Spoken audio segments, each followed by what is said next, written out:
Alright, so I'm finally almost out of the cluster of level 8 advanced class recommended levels. I still have Mikaya's to go.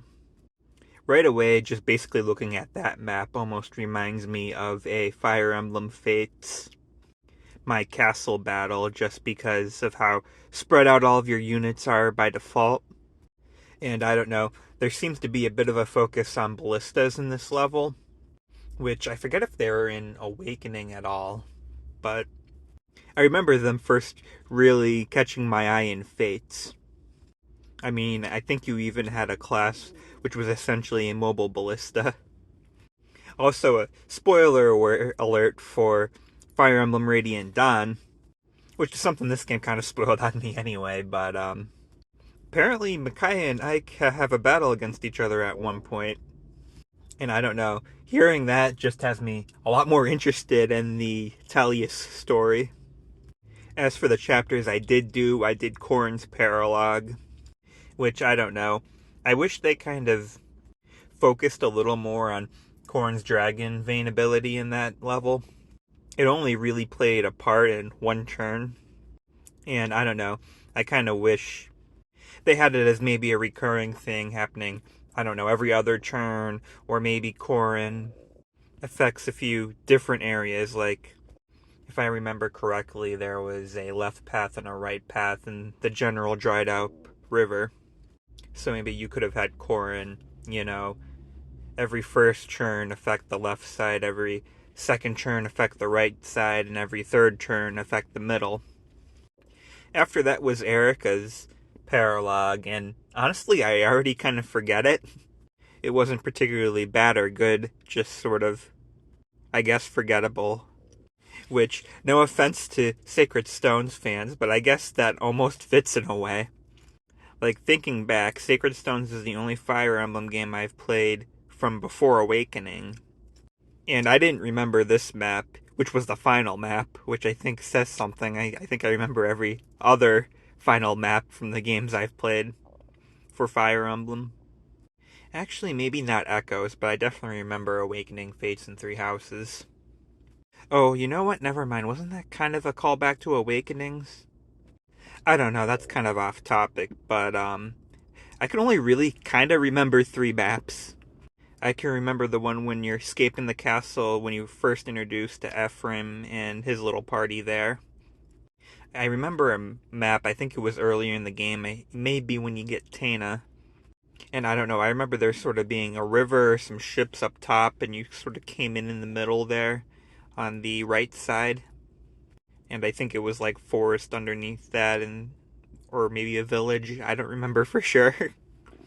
And then I remember another one. I think you were storming another castle, and you sort of came in the bottom right corner of the screen. And I remember it sort of branched off at a certain point in the middle between going left and going up. And I remember trying to find a way to sort of do both and maximize experience. And that's it, which is kind of crazy because I feel like I can remember so many other maps from the other games. Even Path of Radiance, which I've only played the first, 5-ish chapters of. I can vividly remember 2 maps. And I want to say I played that before I played Sacred Stones, although I'm not 100% sure. But yeah, I don't know, maybe it's just me. After that was Leif's map, which was interesting and frustrating. It was probably my least favorite map so far, just because, I don't know, you go in, and then there's some units running from you, and I don't really know why, but obviously I want to chase them and get the experience, only to find out that they're level 20 base class, so you barely get any experience for them and a few other units and reinforcements that come in. And then there's just a lot of specifically placed ballistas and debuff staff users who get in your way throughout most of the map. I was able to eventually get past all of that, and even, Leif charges you, as do all of the emblems. Actually, Eirika may have been the one that sort of just stayed in place throughout the whole map.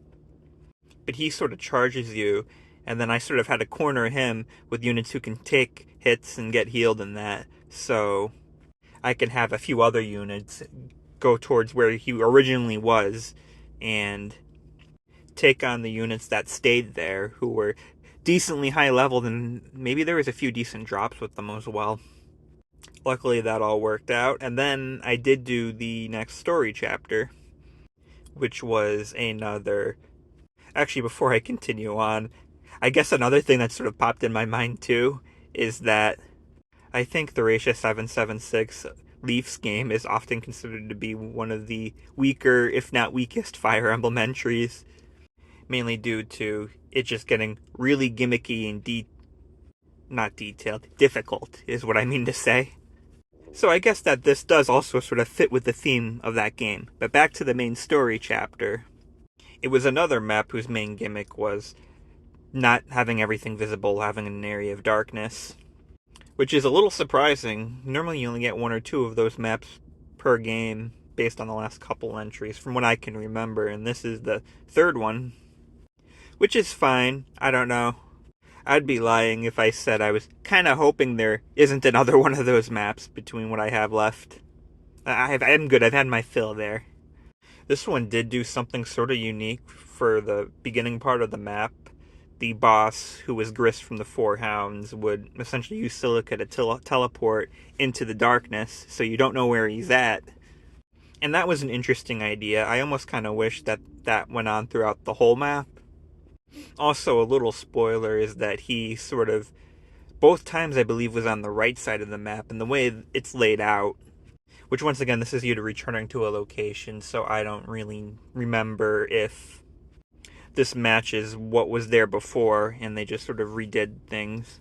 But most people would probably split their team into two, one going up the left side, one going up the right side, so I don't know. I like how the obvious thing would probably be he's going to appear once on the right side, once on the left side, so I like them kind of surprising you by not doing that, but at the same time I feel bad if you really weren't prepared to sort of take that hit twice on the same side. And I am, of course, kind of curious on how the other half of my units would have handled that compared to the ones that actually did have to deal with it. Which, once again, may go back down to, maybe having them do at least one more attack and maybe give that to the other side, if not more than that. But after that, another spoiler alert, although I feel like if you're playing the game and maybe even through some of the promotional stuff, you can kind of see this one coming, but Eirika is now officially confirmed to be the son of Sombron, so also a fell dragon.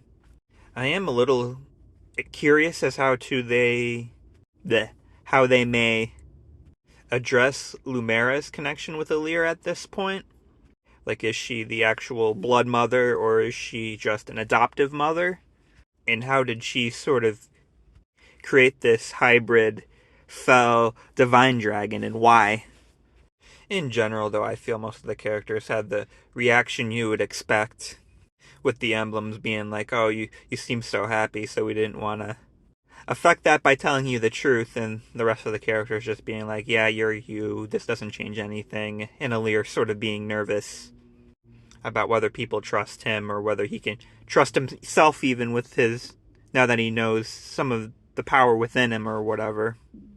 I guess I also don't like how he sort of just gave up as soon as he heard he was a fell dragon.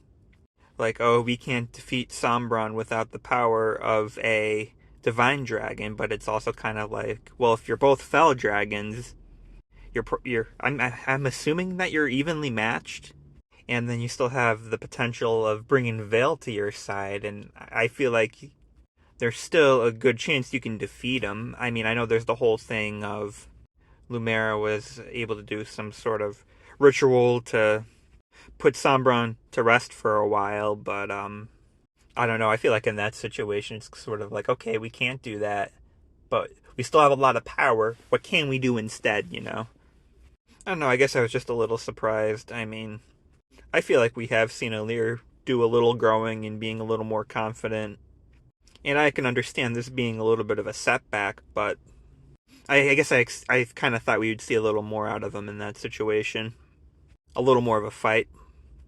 But yeah, I'm excited to have Silica back. She was one of my favorite rings at the start of the game.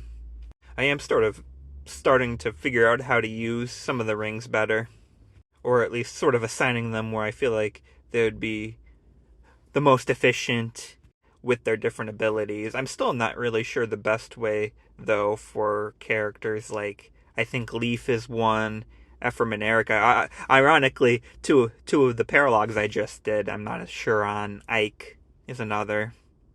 Lucina and Marth. I don't know. I probably don't mess around with the rings as much as I really should. I like to try to save them or see if I can even get by without them as a little more of a challenge, given how powerful they could be.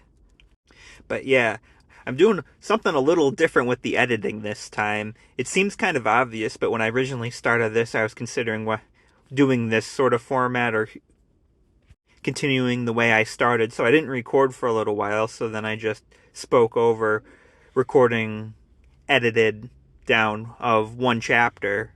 But then I was like, wait, why am I only showing one of the chapters I'm talking about? It only took me like a month to sort of realize that, but hopefully that helps everything in general be a little smoother. I've sort of just been recording the once the boss gets involved with the map. And yeah, there was a little more time in between these last two parts, and just, I guess, a warning is that I have some stuff going on in my life right now that might also have the next part be a little further away than usual, so not that anyone cares, and I think I said right in my intro with everything to, not expect too much, but I still thought I would throw that out there for the hell of it.